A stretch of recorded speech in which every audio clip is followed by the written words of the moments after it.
Olá, boa tarde a todos que nos estão a ouvir. Boa tarde, André. Boa tarde, João.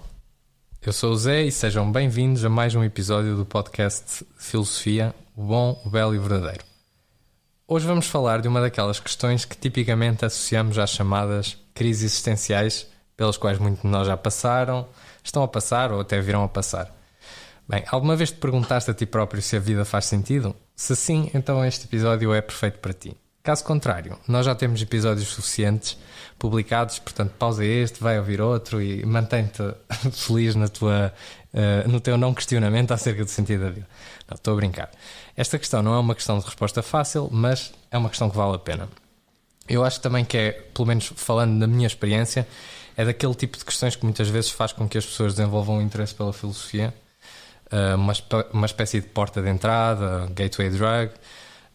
Eu diria que foi das questões que mais filosóficas que mais me ocupou durante a minha licenciatura em filosofia e se calhar uma das questões que mais me ocupava já antes e que também me levou a ter interesse pela área. Hoje nós vamos começar por partilhar algumas tentativas de resposta a este enigma na história da filosofia e também as nossas experiências pessoais, as nossas perspectivas que resultaram da reflexão acerca desta questão. Antes de o fazermos, como sempre em filosofia, é importante fazer assim uma pequena reflexão preliminar acerca da própria pergunta. Portanto, ver se todos sabemos o que é que estamos a falar quando perguntamos qual é o sentido da vida, porque só assim é que depois a discussão também pode fazer sentido. Claro que, esta resposta, esta análise, é preliminar, não é exaustiva, depois podemos voltar também a discutir qual o significado da pergunta. Bem, eu acho que aqui sentido, portanto na questão de qual é o sentido da vida, pode assumir vários significados, pelo menos dois. Habitualmente usa-se sentido como significado e queremos saber se a vida, nesse caso, queremos saber se a vida, a nossa vida, a vida dos outros, a vida coletiva da humanidade ou a vida como fenómeno no geral, tem significado, se tem valor ou se pelo contrário se é insignificante, se é desprovida de valor. E porquê é que duvidamos ou porquê é que podemos sequer começar a pensar em pôr isto em causa? Parece natural assumir que simplesmente tem. Regra geral, uma pessoa saudável valoriza a sua vida, valoriza a vida dos outros, a vida humana, por aí em diante. E pode até parecer contraditório questionarmos acerca disso, porque tudo aquilo que nós fazemos, ou muito daquilo que nós fazemos, parece uma afirmação do valor da vida, ou é feita em função, em prol da vida. Outra interpretação que podemos fazer desta pergunta, de qual é o sentido da vida, prende-se com a leitura da palavra sentido como propósito ou direção. Qual é o caminho da vida? Existe alguma finalidade para a qual a nossa vida individual ou coletiva caminha? Portanto, algum destino? Qual é essa finalidade? E também como é que conciliamos essa possibilidade com a nossa finitude e com a finitude talvez até da vida no geral.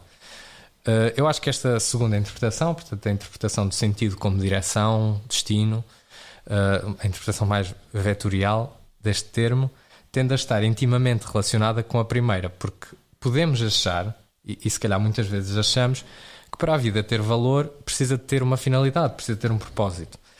Portanto, assim, o sentido da vida, entendido como valor da vida, pode depender do sentido da vida entendido, lá está, como a finalidade da vida. A resposta negativa a estas duas questões e à forma como se relacionam, ainda que pareça contraintuitiva, pode encontrar a sua razão de ser no facto de procurarmos um significado ou sentido para a vida que não seja só subjetivo. Portanto, não basta que eu valorize a vida. A minha vida tem sentido e valor para mim, tudo bem, parece ter, mas será que tem mesmo valor? O mesmo se aplica à vida humana em geral. Tem valor para os humanos, ok, tudo bem, mas tem mesmo valor? É suficiente isto? Face à finitude da vida, se acreditarmos que a vida é finita, podemos ser levados a pôr em causa esta assunção. Se tudo aquilo que eu faço, tudo aquilo que a humanidade faz, se pode esvair em poeira, aquilo que fazemos aqui importa realmente?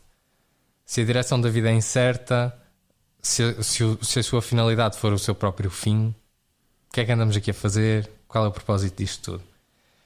Pronto, antes de terminar esta introdução e esta reflexão preliminar, queria só referir uma coisa em que eu pensei quando estava a escrever isto, que é que eu tenho-me cruzado com um formato de meme engraçado, no qual as pessoas basicamente gozam com medos irracionais que tinham quando eram crianças. Portanto, coisas que achavam que achavam enquanto eram crianças que iam ser problemas que iam enfrentar na vida quando fossem adultos, mas sem motivos racionais para isso. E um exemplo comum é o da areia movediça. Portanto, pelos vistos muitas pessoas experienciaram, eu tive essa experiência, que enquanto crianças o medo de no fundo, no futuro, se encontrarem numa situação em que se podiam afundar na areia movediça. Talvez porque isto aparece em muitos desenhos animados, muitos filmes e séries que são direcionados a crianças. E pronto, de facto, é verdade, isto não é propriamente uma situação com que nós nos deparemos no cotidiano, pelo menos a maioria de nós, e portanto há uma certa... Pronto, é um bocadinho ridículo olhar para trás e pensar que isso nos causava angústia.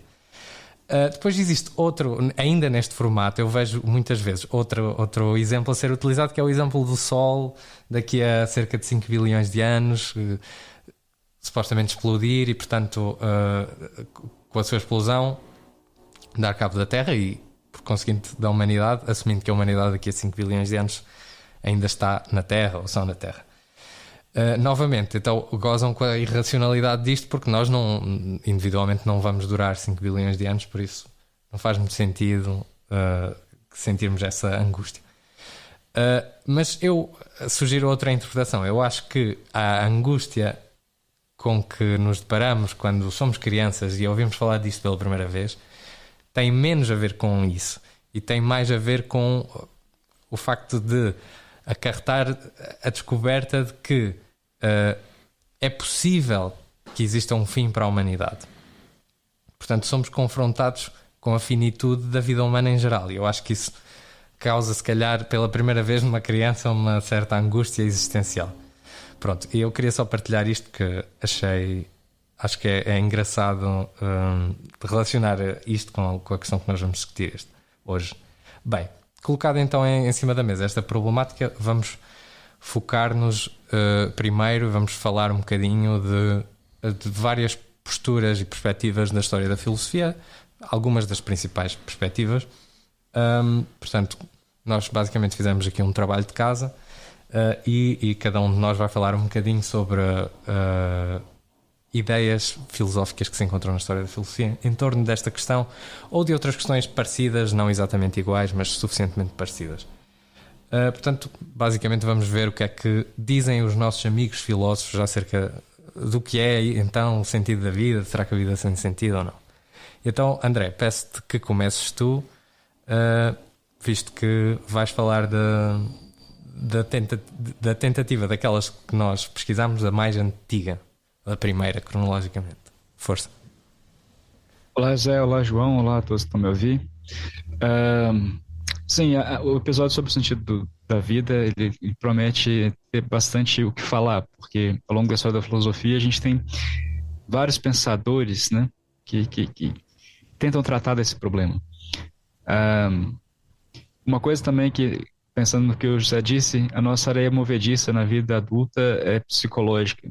A gente, de qualquer forma, a criança é mais ou menos preparado para tentar lidar com isso, né? Mas na vida adulta não é uma coisa física, mas sim psicológica, aquilo que nos mantém ali, que a gente tem que fazer um esforço para sair de lá às vezes mesmo. No caso da areia movediça, a solução era ficar parado. Supostamente. Quanto menos lutar, melhor. Exato. Aceite. E por incrível que pareça, tem muito a ver também com uma das teorias aqui que eu separei para falar hoje. Nessa introdução aqui, o que a gente vai tentar fazer é fazer uma linha histórica, mostrar uma linha histórica da história da filosofia, onde o problema do sentido da vida ele é pensado, onde ele é argumentado de alguma certa forma. Então, começando pela filosofia antiga, né, aquela filosofia que nasce na Grécia Antiga, eu acho que vale a pena comentar pelo menos duas escolas ou duas formas de pensamento que se ocuparam um pouquinho sobre a questão do que é a vida, que é o estoicismo e o epicurismo, que representam duas abordagens distintas à busca pelo sentido da vida e pela felicidade. Apesar de que essas duas teorias elas não falam explicitamente sobre qual o sentido da vida. Me parece que não é o foco central desses filósofos pensarem ou tentarem responder a pergunta qual é o sentido da vida, mas o que eles buscam responder é como viver a vida, o que se deve fazer para viver a vida. O epicurismo vai defender a busca pelo prazer moderado e pela ausência de dor como fundamento de uma vida feliz. Então, no estoicismo, se tem uma ênfase que recai na noção de que o único bem verdadeiro é a virtude. E a virtude ela se manifesta através de certos atributos, como a coragem, justiça, temperança, sabedoria. Então, os estoicos eles acreditam que as adversidades da vida, né, as coisas que nós não gostamos, eventualmente elas vão acontecer, elas são inevitáveis. E que a gente deve aceitar essas adversidades com serenidade. Está fora do nosso controle, enquanto seres humanos, escolher ou determinar o que vai acontecer fora de nós.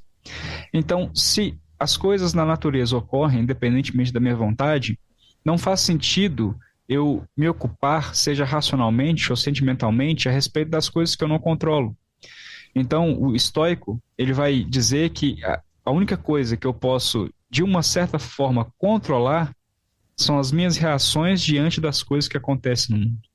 E essas sim, essas coisas que acontecem no mundo, eu jamais vou conseguir controlar.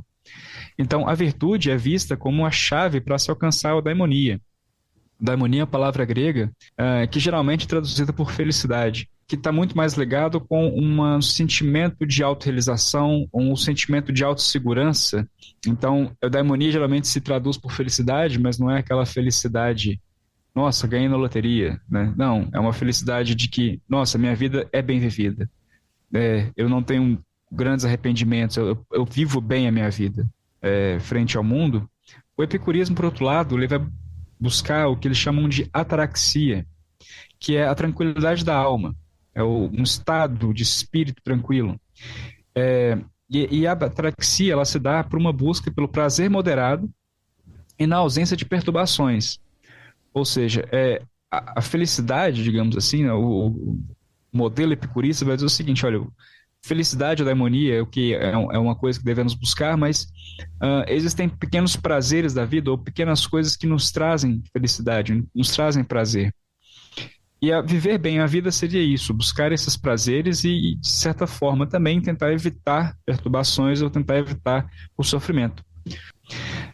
Então, os epicuristas eles vão dizer o seguinte, olha, se um prazer ele vai gerar um vício, portanto, ele vai gerar dor, eu tenho de evitá-lo, né? Porque a ideia básica do epicurismo é buscar o prazer e evitar a dor. Então, para evitar a dor, eu tenho que evitar esse prazer que pode me trazer a dor. Bom, embora muito diferentes em suas abordagens, tanto o estoicismo quanto o epicurismo buscam oferecer orientações práticas para uma vida plena e significativa, convidando-nos a refletir sobre nossas escolhas, valores, perspectivas e a busca da verdadeira felicidade. Como eu disse, eles não tratam exatamente sobre o sentido da vida, mas eles vão falar sobre o que é viver a vida. E essa ideia da filosofia grega, ela perpassa por muitos autores que tratam sobre o sentido da vida ao longo da história da filosofia, como a gente vai ver um pouco mais à frente aqui. Sim, agora salta-se quase 1,5 milênio, ou se calhar até um bocadinho mais. Muitos séculos aí. Muitos séculos, e eu vou falar assim rapidamente de dois autores conhecidos como assim, os dois grandes autores que são comumente associados ao nihilismo. Apesar de assumirem atitudes que são muito distintas face a esta questão do sentido da vida, e estes autores já vão encarar esta questão diretamente. O Schopenhauer vai ser mesmo dos primeiros autores na história da filosofia ocidental a perguntar-se acerca do sentido da vida, ou seja, a colocar a questão mesmo dessa forma, apesar de existirem, obviamente, e como o André acabou também de demonstrar, existirem obviamente muita reflexão acerca dessa questão, mesmo que não seja colocada exatamente assim. Portanto, organizando-os cronologicamente, e também o que ainda faz mais sentido tendo em conta que o Nietzsche foi muito influenciado pelo Schopenhauer, começamos por falar então do Schopenhauer, que pode ser considerado o pai do pessimismo existencial. Este autor, o Schopenhauer do século XIX, foi influenciado pelo sistema filosófico de Kant, e em particular sobre a distinção da realidade em dois aspectos essenciais. O fenómeno, ou seja, o mundo tal como este nos aparece, e o número, ou seja, o mundo tal como ele realmente, verdadeiramente é. Bem, na perspectiva de Kant, nunca temos acesso direto ao número, ou seja, às coisas como elas realmente são. Uma vez que o acesso a este é sempre mediado pelos nossos sentidos, pelas categorias do entendimento. E de acordo com o sistema filosófico de Schopenhauer, esse número, ou esse mundo em si mesmo, consiste na vontade ou na vontade de vida. E, portanto, tudo aquilo que acontece é, de certa forma, no sistema filosófico de Schopenhauer, uma expressão dessa vontade de vida. Que é a estrutura fundamental da realidade, é uma espécie de conflito nesta visão pessimista do Schopenhauer, que vai dizer que o sentido da vida é o próprio sofrimento, cuja manifestação no mundo das aparências é redutível a um ciclo assim, um bocado tenebroso da vontade. Basicamente, nós desejamos coisas, temos vontades, nós suprimos essas necessidades, essas vontades, cumprimos objetivos, alcançamos títulos. A ausência de qualquer uma destas coisas causa-nos sofrimento, e é isto que nos vai impelir a agir. O problema é que, quando nós suprimimos essas necessidades, quando nós cumprimos esses objetivos, ou alcançamos esses títulos, pronto, o que quer que seja, o sofrimento da ausência, o sofrimento inicial que nos impeliu a agir, vai ser substituído por uma nova ausência, também causadora de sofrimento, que é o vazio de no fundo, alcançar esse objetivo e de nos apercebermos que não nos preencheu, de certa forma, como achávamos que nos iria preencher. E então, o que acontece? Essas metas iniciais são substituídas por novas necessidades a suprir, novos objetivos a cumprir, novos títulos a alcançar. E pronto, para Schopenhauer isso é o essencial do ritmo da vida. E este aconselha-nos a, dentro do possível, atenuar esta incessante vontade. Portanto, aqui vê-se que tem alguma relação com o pensamento epicurista que tu acabaste de... Desculpa, epicurista não. Com o pensamento estoicista que tu acabaste de explicar, André. Portanto, ele diz-nos então que devemos viver dessa forma. Portanto, devemos, de certa maneira, quase negar aquilo que é a manifestação da estrutura fundamental da realidade em nós. Refere então que devemos... aliás, dá muita importância à compaixão pelos outros, portanto, que deriva desta compreensão ou da prevalência do sofrimento na realidade, e também, curiosamente, à experiência musical, que ele considera que é uma das poucas atividades nas quais os seres humanos se conseguem desprender desta roda viva sem sentido. Depois, o Nietzsche é um autor que tem um projeto filosófico que é muito complexo e que também tem a particularidade de carecer de uma ambição à sistematização, porque ele considerava até que isso era algo que a filosofia não deveria almejar. E, portanto, isto torna um bocadinho difícil a exposição do pensamento de Nietzsche sem incorrer em erros para tentar simplificar, mas eu vou tentar fazê-lo ainda assim. Acho que existem algumas tendências gerais que se podem aplicar de forma incontroversa a este autor. Apesar de ser um nome também conotado com o nihilismo, é importante perceber que a atitude de Nietzsche não é mesmo nihilista. O autor vê o nihilismo como uma fase do pensamento que é transitória, que deve ser enfrentada, sim, mas que não deve ser o destino final do pensamento acerca do sentido da vida. Também é importante referir que, como eu já disse, o Nietzsche é muito inspirado pelo Schopenhauer, mas rejeita a visão pessimista que o sistema filosófico de Schopenhauer parece conduzir. Para Nietzsche, sim, Deus está morto, o advento do iluminismo leva o ser humano a perceber que não existe um sentido objetivável do mundo, que está para além das coisas, que subjaz a tudo e que nos pode guiar. Mas Nietzsche critica arduamente a tradição filosófica ocidental, especialmente desde Platão, por valorizar excessivamente estes mundos ideais em detrimento do mundo concreto e real em que vivemos. Ele considera que o resultado desse processo histórico e filosófico é uma visão ascética do mundo, ou uma desvalorização da vida.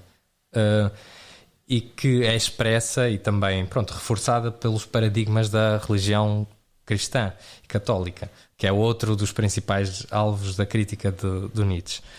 Portanto, ele propõe que o ser humano assuma, portanto, faça essa visão inicial nihilista do mundo, da vida, que assuma uma postura de criação e, portanto, que crie os seus próprios valores, que se afirme na sua vontade de poder. É um conceito semelhante, mas não exatamente igual ao conceito de vontade de vida de Schopenhauer. E, portanto, acaba por chegar a uma atitude que é oposta à do autor que eu referi anterior. Vai recomendar que nós nos afirmemos enquanto vontade de poder e que aprendamos a amar este ciclo que Schopenhauer olhava com tanta desilusão, que é uma ideia que está expressa no conceito do Nietzsche de amor fati, que traduzido como amor ao nosso fado ou amor ao nosso destino, que basicamente recomenda que aprendamos a amar mesmo estes aspectos mais dolorosos ou aparentemente absurdos, difíceis de conciliar da nossa existência e da nossa vida. Pronto. E termina então assim a exposição destas duas respostas, com bastante em comum, mas também bastante diferente. E pronto, agora és tu, João, vais falar do Sartre e do Camus. Sim, olá Zé, olá André, olá a todos os que nos estão a ouvir. Bom, agora vamos fazer uma transição que não é tão, digamos, tão drástica como aquela que aconteceu há um bocado entre o André e o José, porque passamos da Grécia Antiga para o século XIX germânico. Agora vamos do século XIX para o século XX, portanto entramos apesar de já estarmos na filosofia contemporânea, agora vamos entrar para uma filosofia ainda mais contemporânea. E passamos do mundo germânico para francófono, para o mundo francófono. Vamos falar um bocadinho de Jean-Paul Sartre primeiro, e já vamos falar de Albert Camus a seguir. O Sartre é um autor incontornável na filosofia contemporânea, e creio que ainda é mais incontornável se estivermos a falar de questões como estas, como a do sentido da vida. Eu pego nas considerações que tu estavas a fazer, José, sobre Nietzsche, para falar também um bocadinho sobre o Sartre. Tal como Nietzsche, Sartre também não vê que exista alguma coisa como um sentido objetivo já dado à partida para a existência humana. A filosofia existencialista, que é assim que ficou conhecida a filosofia de Sartre, não é o único existencialista, mas é talvez o mais importante filósofo existencialista, assenta num princípio que é fundamental, que é uma ideia muito forte de liberdade humana. Ou seja, para Sartre o ser humano é livre, é condenado a ser livre, e é livre mesmo que não queira. Todas as suas escolhas são escolhas feitas em liberdade. Ou seja, abdicarmos de sermos livres e seguir aquilo que são, se calhar, os lugares comuns da sociedade, os estereótipos que a sociedade impõe, ou aquilo que é expectável para nós como pertence a uma classe social, a um grupo social, etc. Para Sartre é isso mesmo também uma ação de liberdade. Ora, considerando essa liberdade, o que o Sartre vai dizer é: nada se impõe à nossa liberdade como aquilo que temos que seguir. Ou seja, não há um sistema ético ou moral que diga como é que devemos agir em cada situação. Não existe também nenhuma natureza humana, nenhuma essência, que é assim que o Sartre vai dizer, que a existência precede a essência. Ou seja, não há uma essência humana que determine aquilo que devem ser as minhas reações perante o mundo, a minha forma de estar no mundo. Então o que o Sartre vai dizer é: em cada momento o ser humano escolhe o seu projeto existencial, ele escolhe aquilo que quer ser, aquilo que será no mundo. A sua ação no mundo é feita em liberdade a cada momento, e é isso que constitui o sentido da vida. Portanto, o sentido da vida é escolhido em total liberdade por cada um.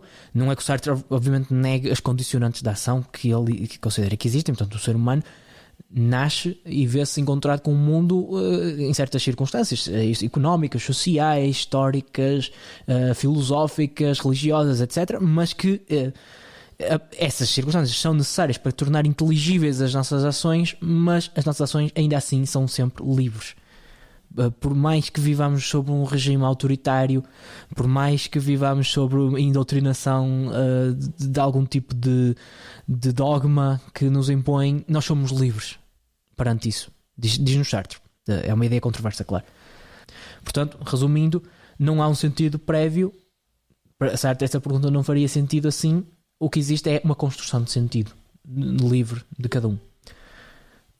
Por contraste, Camus vai dizer algo bastante diferente. Em Camus não existe esta ênfase na liberdade humana, na construção de valores, etc. O que Camus vai dizer vai fazer um diagnóstico, digamos, da existência humana, e vai dizer que a existência humana é absurda. A absurdidade da vida para Camus está presente no seguinte: no facto de haver um contraste enorme entre aquilo que nós pretenderíamos que a realidade, ou assumimos que a realidade é, e aquilo que a realidade se revela ser, na verdade.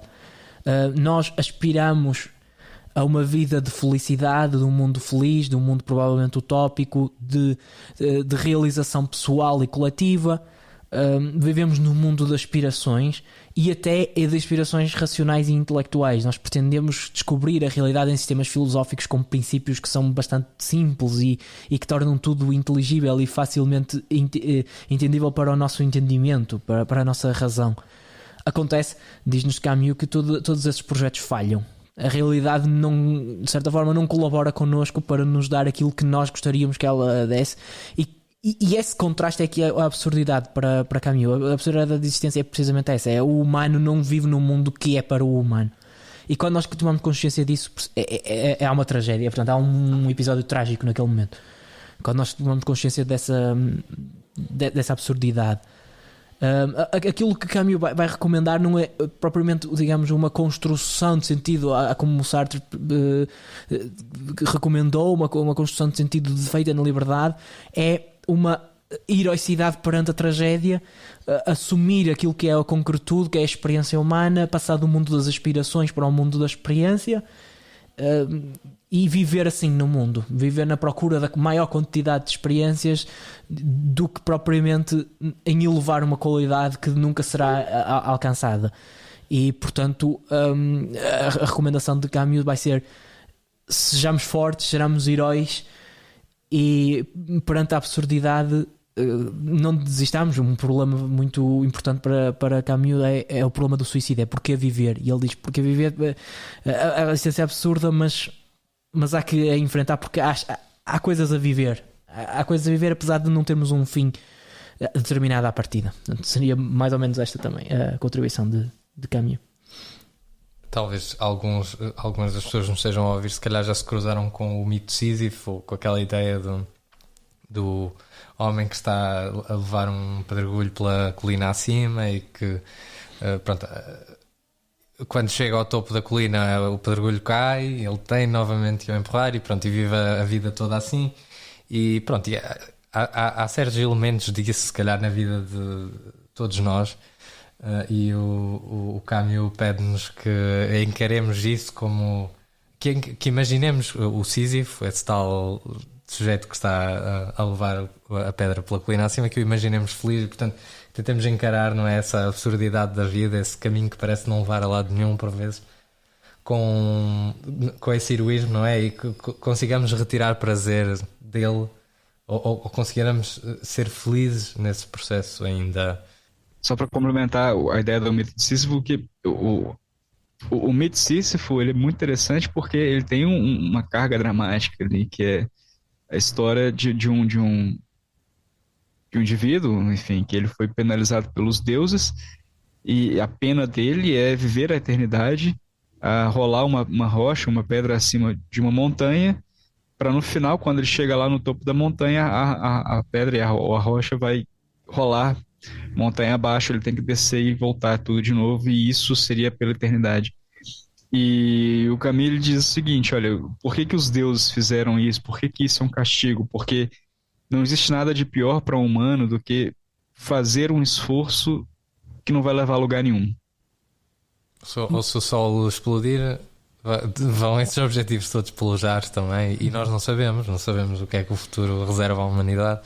Muitas vezes refere-se que o sentido da vida, e eu acho que isto é uma resposta muito, muito popular, e tem sido uma resposta muito popular mesmo na história da humanidade, que o sentido da vida é fazer algo que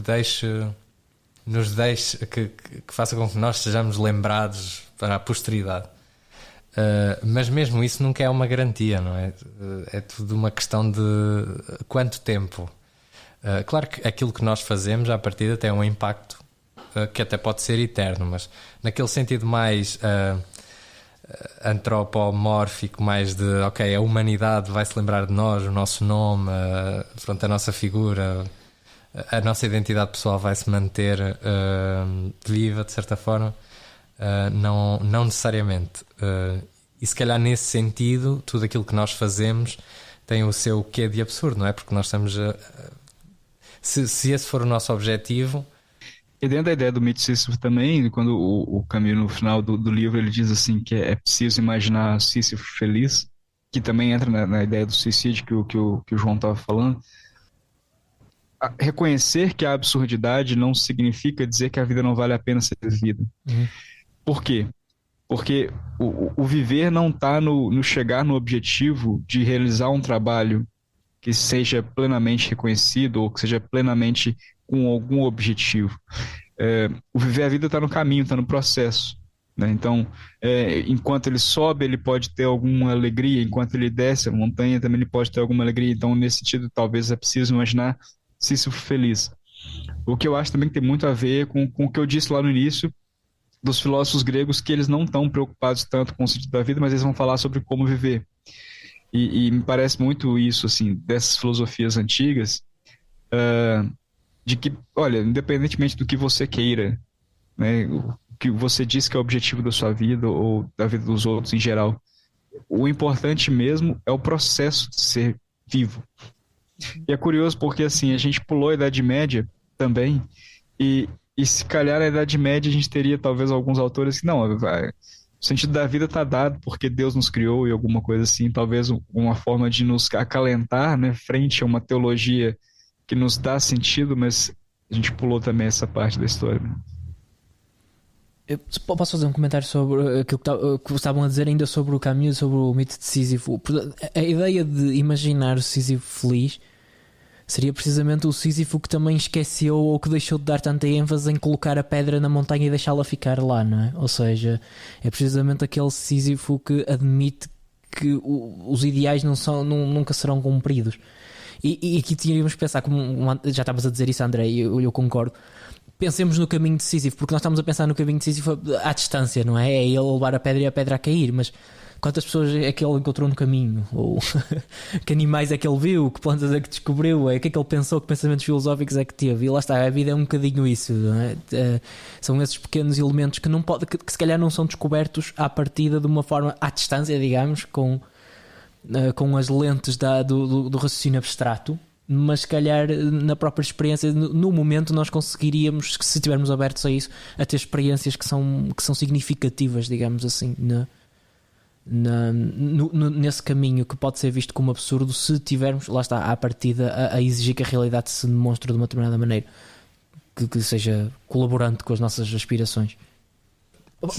Posso falar um bocadinho também de outro comentário que foi feito, neste caso pelo André, sobre aquilo que era a filosofia medieval e a teologia cristã, que é muito curioso porque nós podemos ter duas visões diferentes em relação àquilo que é uma perspectiva teológica acerca deste problema. Por um lado, podemos ter a forma mais fácil de ver as coisas, que é a partir do momento em que uma pessoa acredita que existe Deus. Já agora, se quiserem, podem ver um episódio que nós falámos sobre isso neste podcast. Já estamos aqui a promover episódios anteriores. Exatamente. Então, já agora, também fizemos um episódio sobre o livre-arbítrio, que já falei aqui do livre-arbítrio relativamente a Sartre, por isso também, se quiserem, podem ir ver. Mas se uma pessoa pode dizer a partir do momento em que existe Deus, já não vamos dizer que a existência é absurda, e, portanto já temos aí uma resposta imediata ao problema, o que eu não creio que seja assim tão fácil.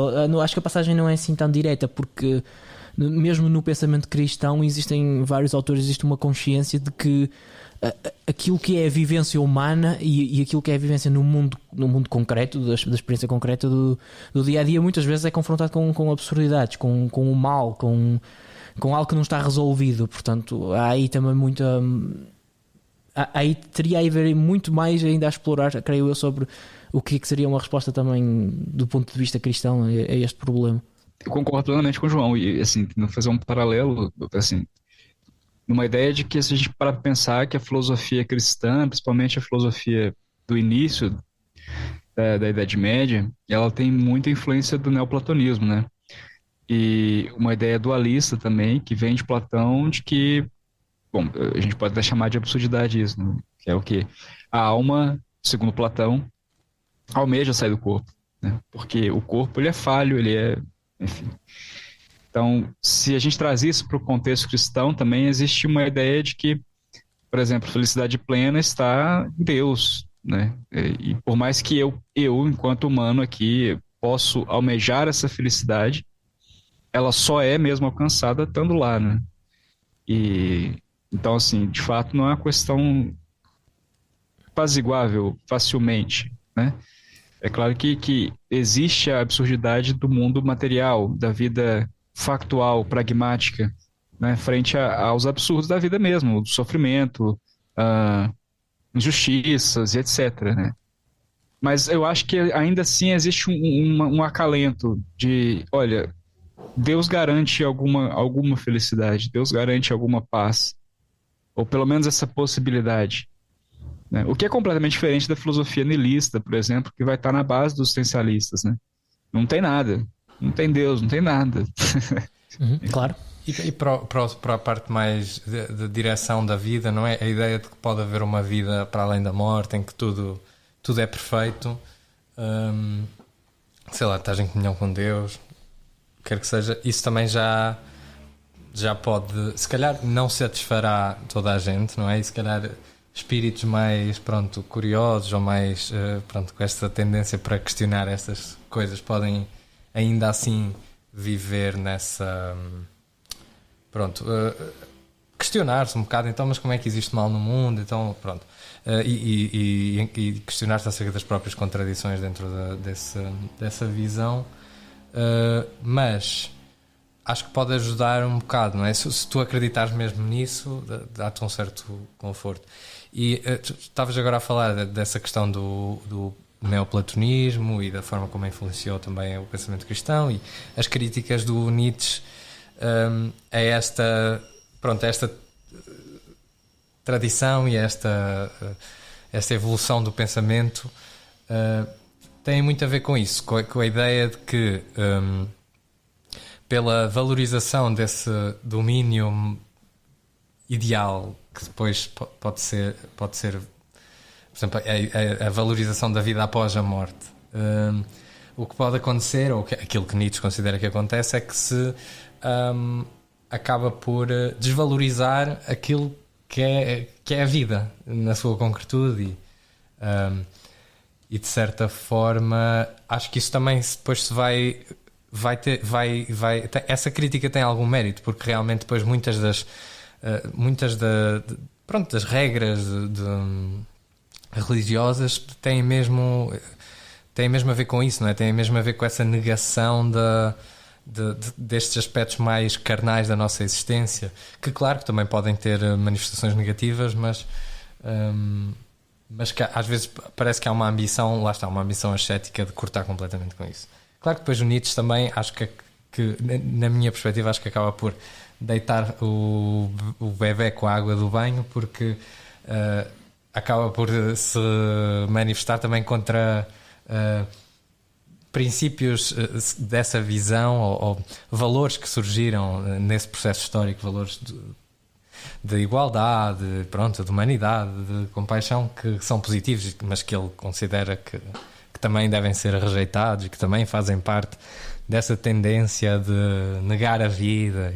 Em todo caso, apesar de eu considerar que a crítica e a filosofia de Nietzsche é interessante, é uma crítica inteligentíssima, e ao mesmo tempo temos que ver que as consequências morais daquilo que depois que o Nietzsche foi retirando das suas próprias considerações são um bocadinho contrárias àquilo que a maior parte das pessoas defende, ou que eu poderia esperar encontrar, digamos, num filósofo pós-iluminista. Eu acho que ele vai longe demais, sem dúvida, e que não é necessário aceitando este lado do seu pensamento. Acho que não temos que aceitar aquele lado mais sombrio a que te referes, em que inspirou ou que foi utilizado até por vezes para justificar uma visão de darwinismo social, não é? Em que uma pessoa tem que que não temos que nos guiar por moralidade nenhuma, temos que nos guiar pelas nossas vontades. Pronto, simplificando assim muito Sim. a questão. Mas posso Sim, claro. eu creio que identifico o grande problema nesse trajeto de Nietzsche, e assumindo que há aqui uma parte que é interessante, que nós aqui concordamos os três. O grande problema foi, creio eu, e aí podemos discordar, é quando se diz, então vamos construir nós uma nova realidade, como se tudo pudesse depender da nossa própria liberdade agora de construir uma nova realidade. E talvez haja algo aqui, na minha perspectiva, valores que já estão aí para nós vivermos e não para os construirmos, porque lá está, é a construção, é esse elemento que depois leva a todo, se calhar, as consequências mais perniciosas de uma filosofia desse género. Uhum. Esse é o problema que cai na liberdade, né? Quando eu sou plenamente livre para fundar os meus valores ou o sentido da minha vida, eu posso, e sem amarras, né? Sem amarras, seja elas quais forem, metafísicas ou morais, que vamos dizer, olha, isso pode, isso que não pode. Uma filosofia que vai voltar para essa noção de construção de valores ou que vai implicar em liberdade, ela sempre vai ter esse ponto que pode levar ao lado negativo da coisa, né? Mas, ao mesmo tempo, a gente não pode esquecer que mesmo os valores que já estão, eles já foram construídos em algum momento. Pois também há uma questão que também poderíamos colocar aqui, que é até que ponto é que o ideal e o lado mais aspiracional da aspiração do ser humano deve ser totalmente abandonado, porque esse lado também é uma motivação para uma construção de uma realidade até mais justa, melhor, mais igual, e parece-me que esse lado também pesa aí na balança, não é? Okay. Assim, voltando um bocado àquela que é a questão inicial e perguntando-vos qual é a vossa perspectiva até mais pessoal sobre isso, acham que há um sentido para a vida? Acham que a vida tem sentido? Esta, como eu disse no início, foi das questões que assim, mais me interessou a contactar com a filosofia, e se calhar até a grande parte das leituras que eu fui fazendo na licenciatura, fora daquilo que eu tinha que ler para as cadeiras, para estudar, eram relacionadas com este tema. E eu acho que existia em mim essa aspiração a descobrir o sentido da vida, de certa forma. Se calhar, agora olhando para trás, pode parecer um bocado ingênuo, mas procurava mesmo encontrar algo que de certa forma preenchesse um vazio que eu sentia por não ter uma resposta a dar a essa questão e por se calhar encarar um mundo que em que existia o mal, em que as coisas não faziam necessariamente sentido, em que não estávamos necessariamente a caminhar para um mundo melhor, toda essa série de questões. E acho que hoje em dia aquilo que eu sinto é que não existe de facto um sentido para a vida que seja unívoco, objetivo, mas também não sinto que tenha ou seja, que eu precise que exista esse sentido tão exigente, não é? Ou seja, sinto que me satisfaço mais com uma visão um bocadinho mais singela, se calhar, em relação a esta questão. Basta-me viver com uma certa tranquilidade, lá está, viver uma vida boa, e se eu estiver a fazer, na minha experiência, também não vou estar à partida a preocupar muito com a existência de um sentido objetivo para a vida ou para a existência, e depois isso também me leva isso também me liga com outra coisa que eu penso acerca desta questão, é que às vezes a própria reflexão, o próprio questionamento acerca do valor da vida pode já ser um sintoma de uma vida, não é sem valor, mas de uma vida em que não está a ser não está a ser bem vivida de alguma forma, ou seja, que não estás feliz, porque se calhar, e isto também é outra questão que eu vos coloco, se calhar quando vives bem ou quando estás bem, não é auto-evidente o valor da vida, de certa forma. Mas aquilo que eu queria perguntar, depois acabei por responder eu, mas é o que é que vocês acham? Acham que a vida tem sentido? Acham que não? Eu acho que assim, na última parte da sua consideração aí, assim, não, sim, eu concordo. A gente tem que passar por certas circunstâncias, talvez, vamos dizer assim, pra gente se questionar o valor da vida, o sentido da vida.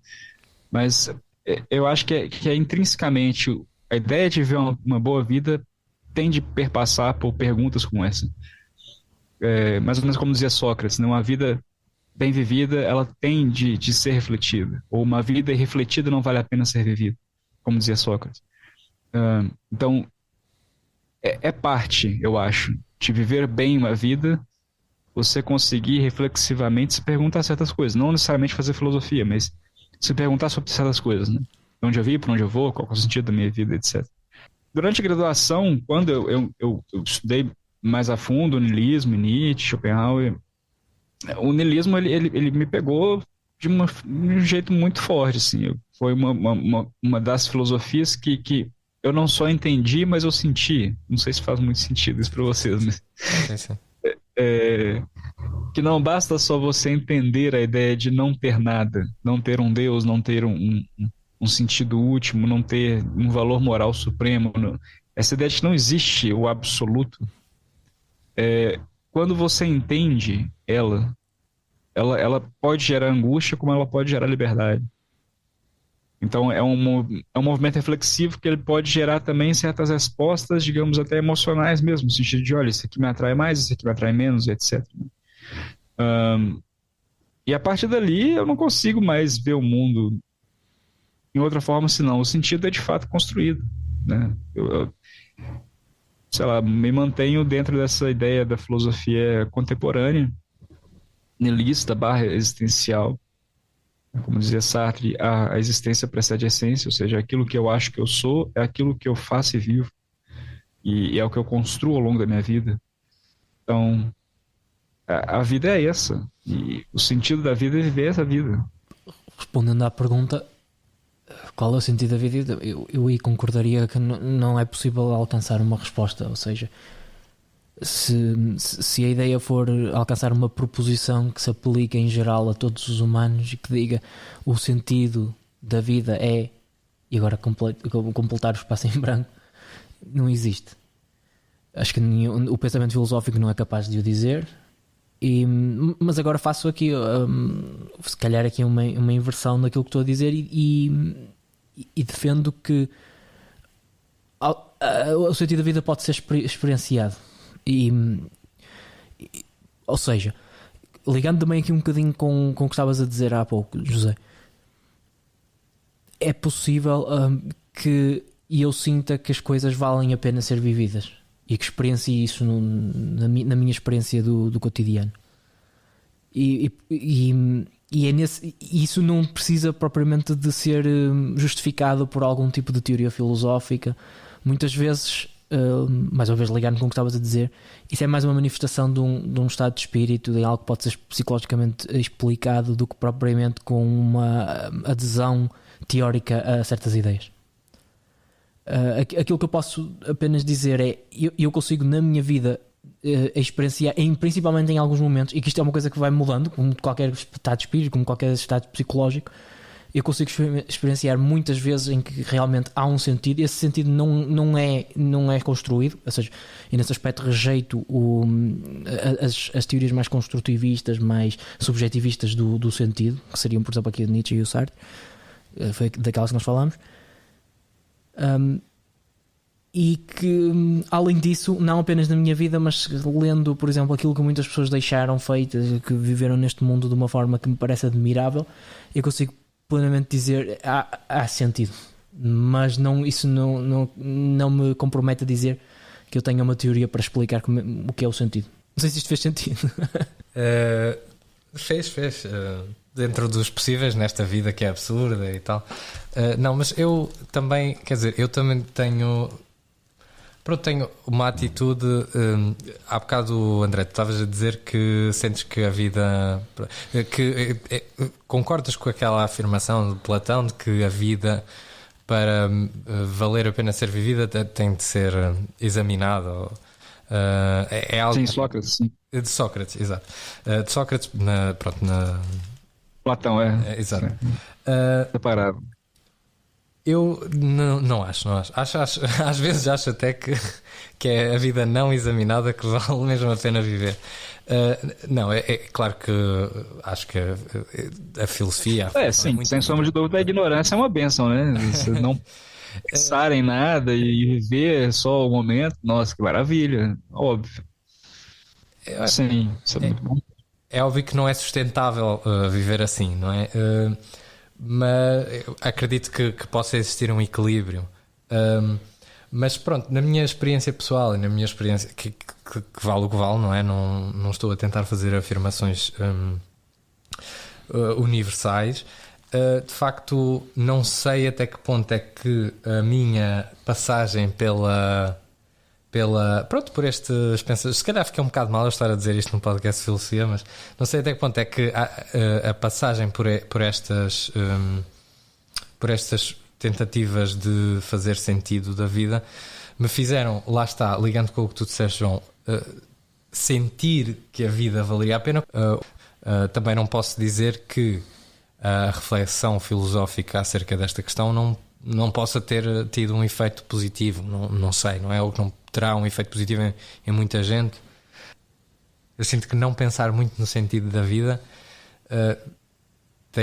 me tem feito perceber mais o sentido da vida.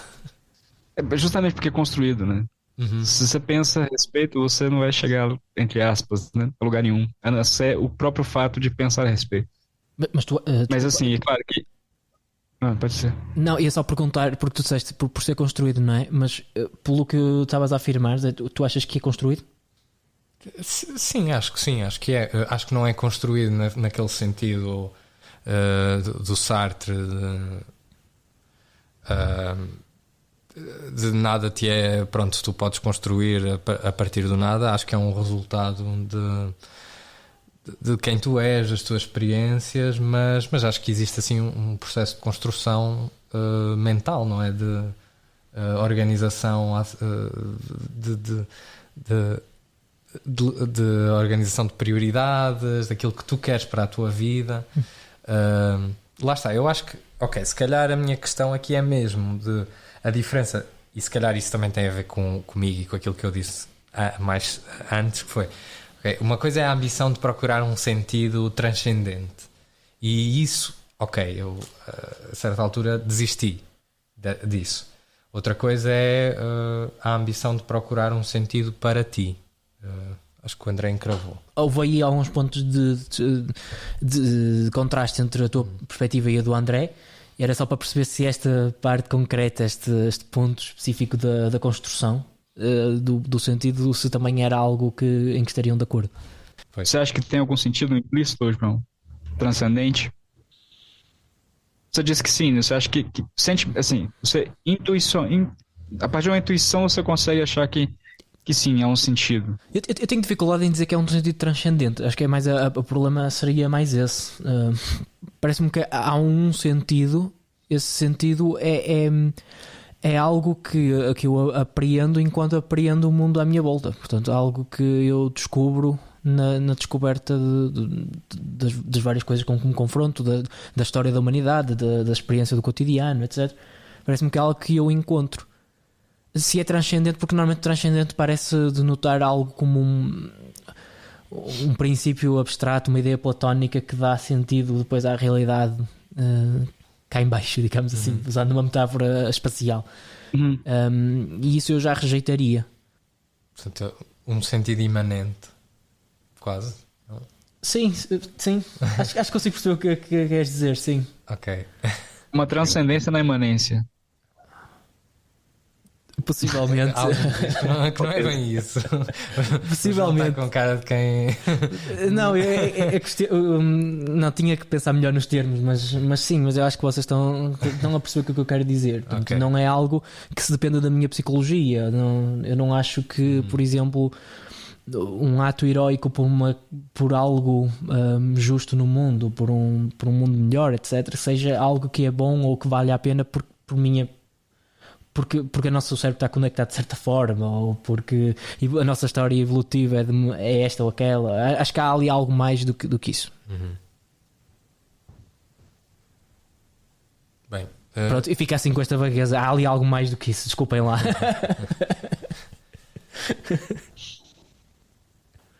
Bem, nós estamos mesmo a chegar ao fim. Quer dizer, já excedemos o tempo, é o costume. Já passou, né? O que é que vocês acham então de terminarmos este episódio com a leitura daquele poema que nós tínhamos falado no início, que eu não sei de cor?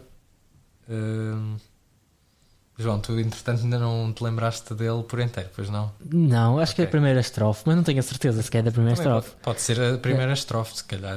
Como é que é? Gato que brincas na rua como se fosse na cama, invejo a sorte que é tua porque nem sorte se chama. Creio que é assim. Mas está ótimo. Vamos confirmar. Que é para não acontecer depois isto ser publicado e... Sim, depois andámos a distorcer o Fernando Pessoa. Exatamente. É verdade, Fernando Pessoa também podia ser um filósofo. Schopenhauer é uma coisa, agora o Fernando Pessoa não. Fernando Pessoa é um excelente teórico do sentido da vida. Exatamente, também, não é? acho que E da angústia temos que existencial. Temos que o representar aqui como portugueses também.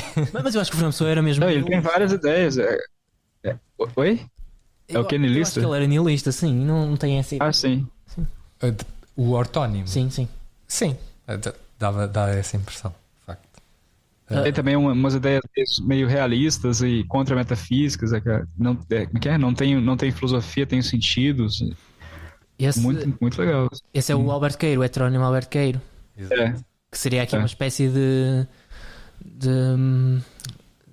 nem sei, eu ia dizer estoico, mas nem sei se é a melhor palavra. Não? É o guardador de rebanhos. Né? É, Sim. exato. Ele é o mestre dos heterónimos, portanto, ele é que sabe. Eu estou aqui a tentar encontrar realmente um filósofo assim, na história da filosofia que tenha uma postura que seja... Bem, não sei, mas eu acho que este poema do gato que brincas na rua acaba por ser muito próximo desse heterónimo. Em particular, acho que é mais próximo do... Apesar de ser ortónimo. A diferença, creio, é que o Alberto Queiro viveria isso em primeira pessoa, enquanto o ortónimo vive invejando o gato. Exato, que tem capacidade para viver na sua inconsciência. Também há a pobre ceifeira, ela canta a pobre ceifeira, julgando-se feliz, talvez. Sim. Também há essa, também é. Mas pronto, olha, por acaso já tenho aqui o gato que brinca. E canta como se tivesse mais razões para cantar do que a vida, qualquer coisa assim também. Portanto, vou ler então aqui o poema de Fernando Pessoa, Gato que Brincas na Rua, que acaba por ser um pouco sobre... Acaba por ser, não, é mesmo sobre este tema do sentido da vida. Acaba por ser uma perspectiva filosófica também interessante. Expressa num poema. Gato que brincas na rua, como se fosse na cama. Invejo a sorte que é tua, porque nem sorte se chama. Bom servo das leis fatais que regem pedras e gentes, que tens instintos gerais e sentes só o que sentes. És feliz porque és assim. Todo o nada que és é teu. E eu vejo-me e estou sem mim. Conheço-me e não sou eu. Pronto. E chegamos assim ao fim de mais um episódio do Bom, o Belo e o Verdadeiro. Obrigado, André. Obrigado, João. Obrigado a todos que nos estão a ouvir. E até à próxima.